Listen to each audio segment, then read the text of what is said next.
La voici donc, notre cage pour animaux en peluche. Le but est que les petits-enfants puissent y mettre leur peluche par le dessus. Et quand ils veulent récupérer les petites bêtes, ils peuvent le faire par ici en dessous. Il y a aussi encore un autre espace de rangement pour d'autres jouets. Comment réalise-t-on ce genre de choses? Nous commençons bien sûr par la structure. Nous réalisons des jonctions avec des chevilles. Ensuite, nous prévoyons les étagères. Et pour cela, nous allons devoir un peu fraiser. Pour les barreaux, c'est aussi assez simple. Juste forer ici quelques petits trous, ici en dessous et au-dessus. Et ensuite, pour la finition, encore un petit panneau avec le nom. La première chose que nous allons faire est de tout scier à mesure.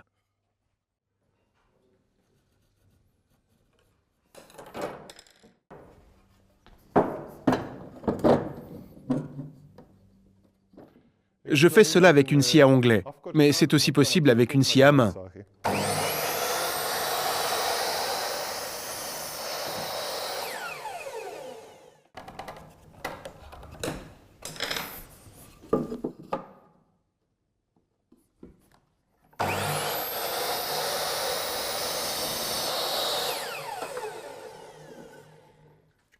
Ainsi, toutes les pièces pour notre cage ont été sciées à mesure.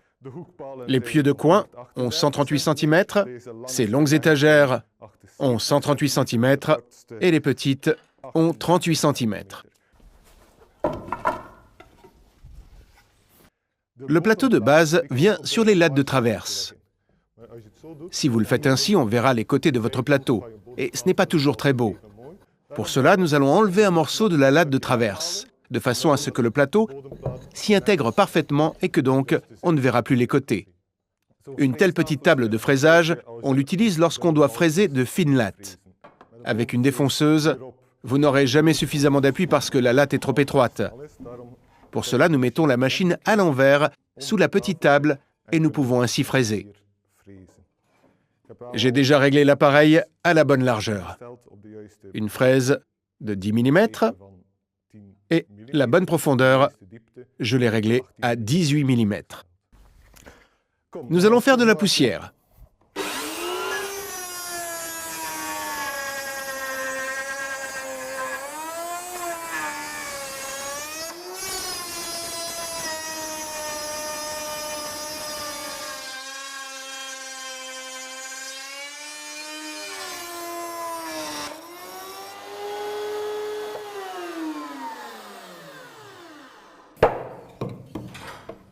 Voilà, avec ces 4 derniers morceaux, tout a été fraisé. La chose suivante que nous devons faire est de forer les trous afin que les barreaux puissent passer au travers. J'ai pris ma base de forage afin de pouvoir travailler avec précision. Et je dois encore mettre la bonne mèche, et il s'agit d'une mèche de 18 mm. La même épaisseur que les barreaux.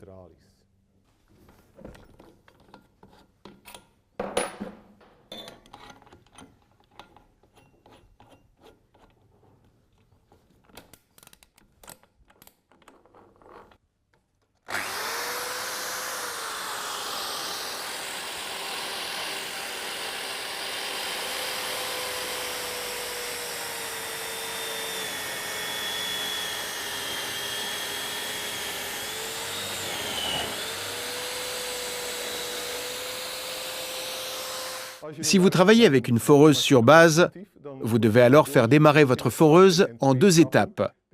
Le premier bouton est pour faire tourner la foreuse. Et ensuite, vous utilisez le bouton de verrouillage pour assurer qu'elle continue de tourner.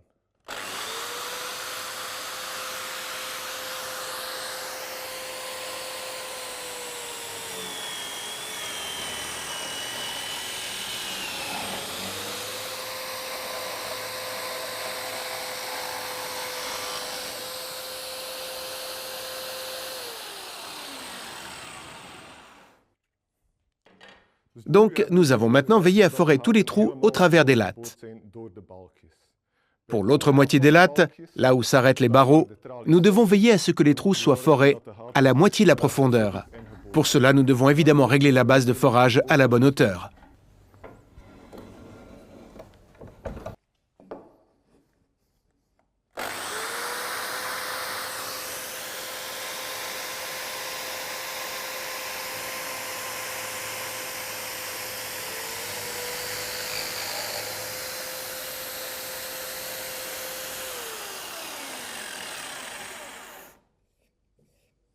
Voilà, tout est maintenant scié à mesure, fraisé et foré. Nous pouvons maintenant commencer avec le montage en lui-même. Et pour cela, nous allons utiliser les chevilles. Les chevilles sont de petites pointes qui assurent un montage invisible. Nous mettons les petites pointes entre deux poutres, comme ça. Nous allons maintenant faire les trous pour les chevilles pas à pas. La première chose que nous allons faire, c'est de dessiner le milieu sur nos petites poutres. Déterminer le milieu peut se faire relativement facilement en dessinant les diagonales. Cela ne doit pas être absolument précis. Maintenant, nous plaçons la foreuse là où se trouve la croix. Voilà.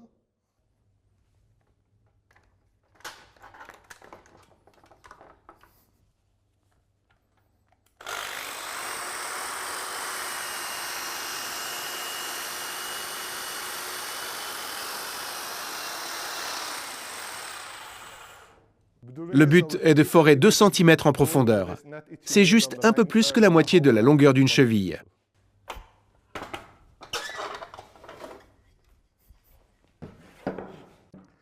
Donc, pour maintenant reporter précisément la position de ce trou sur l'autre poutre, nous utilisons une petite tige en acier. C'est un petit morceau en cuivre. Nous la mettons dans le petit trou. Voilà. Et ensuite, nous la poussons contre la poutre. Et ainsi, vous voyez clairement la position.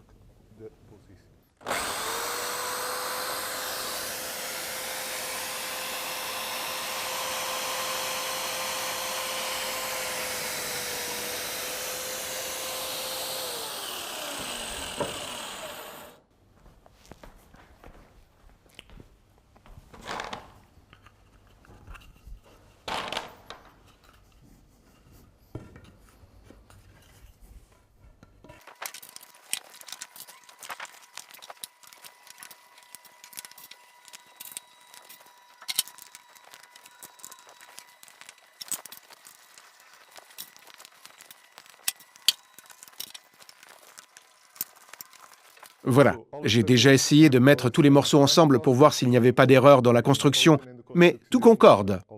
La seule chose qu'il reste à faire, c'est de coller les différents éléments. Pour cela, j'utilise de la colle à bois.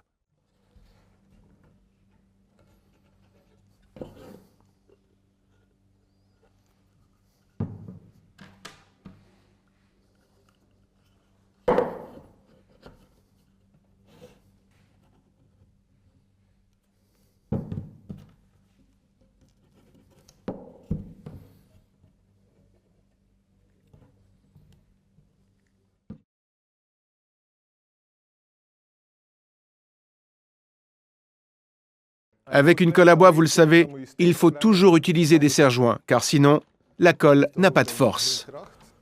Pour cela, j'ai été chercher 2 longues pinces de serrage.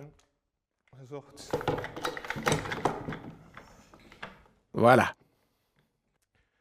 Je n'ai que 2 pinces de serrage. Je vais donc aussi utiliser une sangle. C'est en fait aussi une pince de serrage avec une bande et des pièces en coin. Et ensuite, bien serré. Là aussi, je n'en ai qu'une, donc elle peut juste un peu m'aider, mais j'ai ici aussi encore une sangle normale que je vais tantôt mettre tout autour.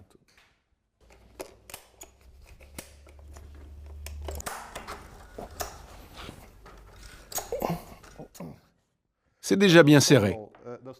Ce petit morceau de bois entre ici est juste là pour éviter que j'abîme mon travail. Voilà. La colle est apposée et celle-ci doit maintenant sécher. Cela prend au moins une petite nuit. Mais cela ne veut pas dire que je ne peux pas continuer avec les étagères. Elles vont venir ici, là où j'ai fraisé. Je dois encore scier ce petit coin de l'étagère. Pour cela, je mesure ici, 1, et ici, oui, c'est juste. Pour les étagères, j'ai acheté des panneaux de menuiserie. Ils vont parfaitement, question couleur avec le pain des poutres que j'ai achetées. Parce que, tout à l'heure, je vais tout vernir. Et évidemment, on verra alors encore la couleur du bois.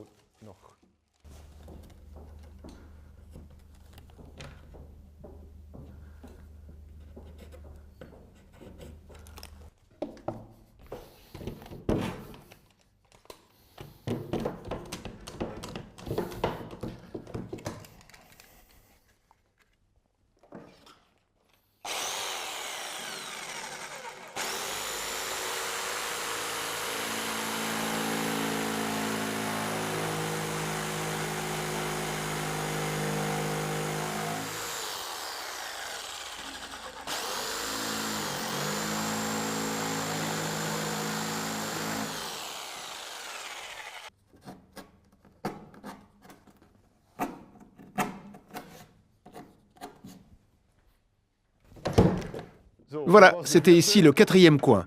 Maintenant, espérons qu'elle s'adapte.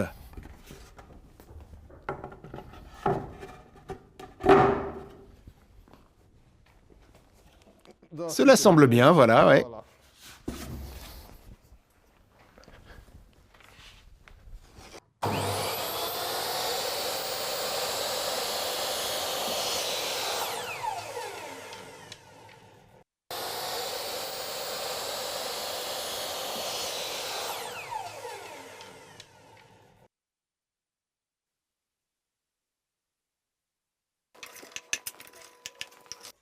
Voilà, les 4 premières étagères sont maintenant prêtes. Voilà, elles sont parfaites.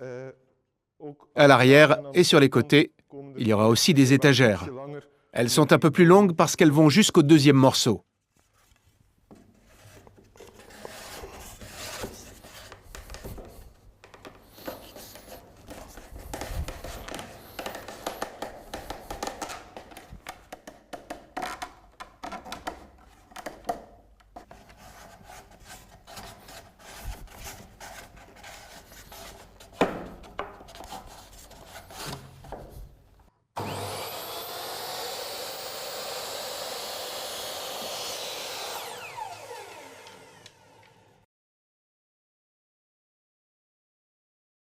Notre cage pour les animaux en peluche est presque prête.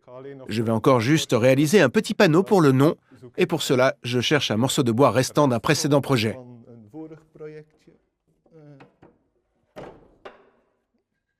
Ceci va bien convenir. On va réaliser une belle forme sur base de ce petit pot de colle. Je vais scier cette forme ovale avec une scie sauteuse.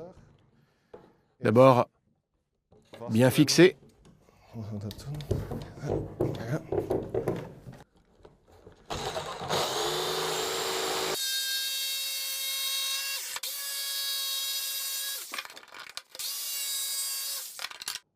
Voilà, c'est la forme que nous voulions. Le reste peut partir.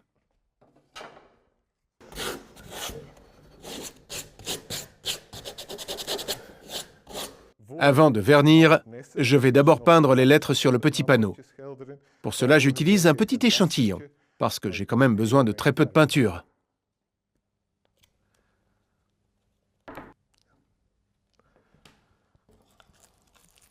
Si vous n'avez pas la main sûre, vous pouvez aussi utiliser des collants. Ou même réaliser vous-même des modèles de lettres. Donc, vous recouvrez d'abord la surface totale de la planche, cela avec du collant de peintre.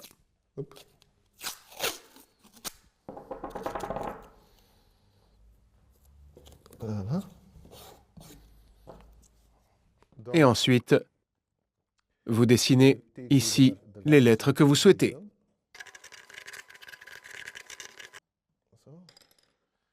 Et ensuite, on peut les découper.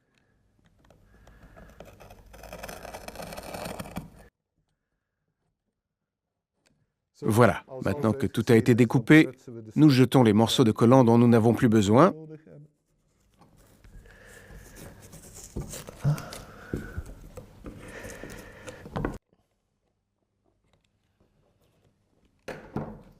Voilà, et si maintenant on tamponne avec la peinture,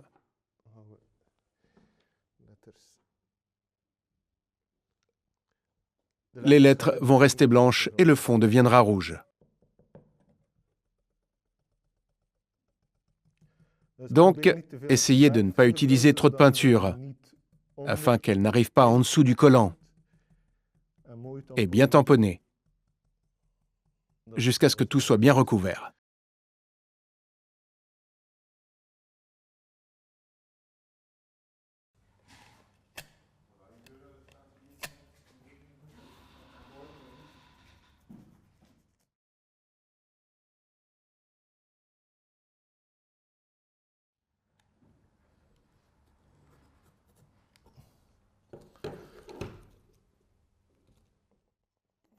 Les lettres sont maintenant sur la planche, donc maintenant je peux peindre le reste de la planche en rouge.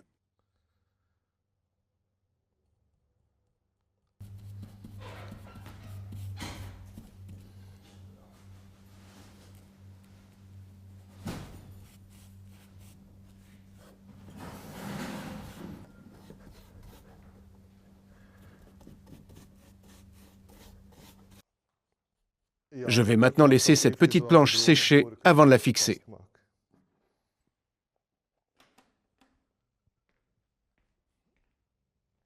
Voilà, tout a maintenant pu sécher une petite nuit, tout est maintenant bien fixé ensemble et on peut enlever les pinces de serrage.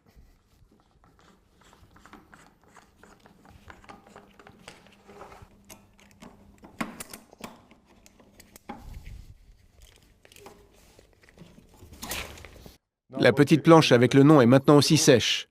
La seule chose qu'il me reste à faire, c'est maintenant de la coller, avec de la colle à bois. Il n'en faut pas beaucoup.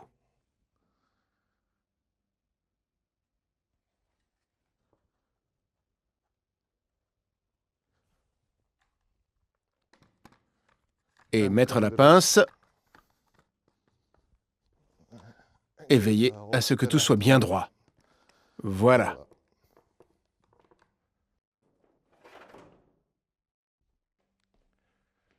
La prochaine étape est de mettre le vernis. Et pour cela, je vais d'abord protéger le sol. Et aussi, soulever la cage du sol afin que nous puissions bien vernir tous les côtés de la cage. J'avais encore 2 poutres quelque part.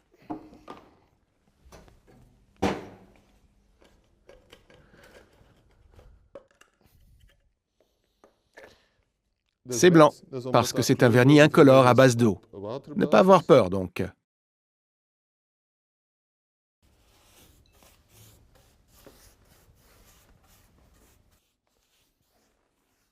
Le vernis est incolore et mat, donc en fait, vous n'allez pas beaucoup le voir. Mais c'est surtout destiné à protéger le bois, parce qu'avec de petits enfants, il risque de devenir rapidement sale.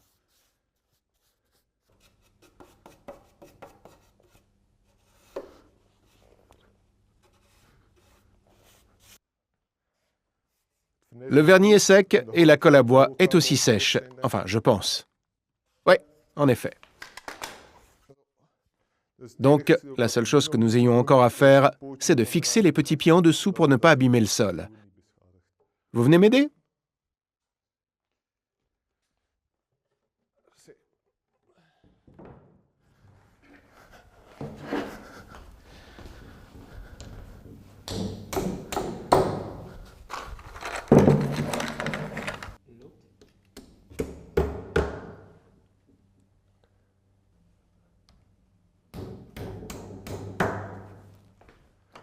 Voilà. Prêt? Nous allons la relever.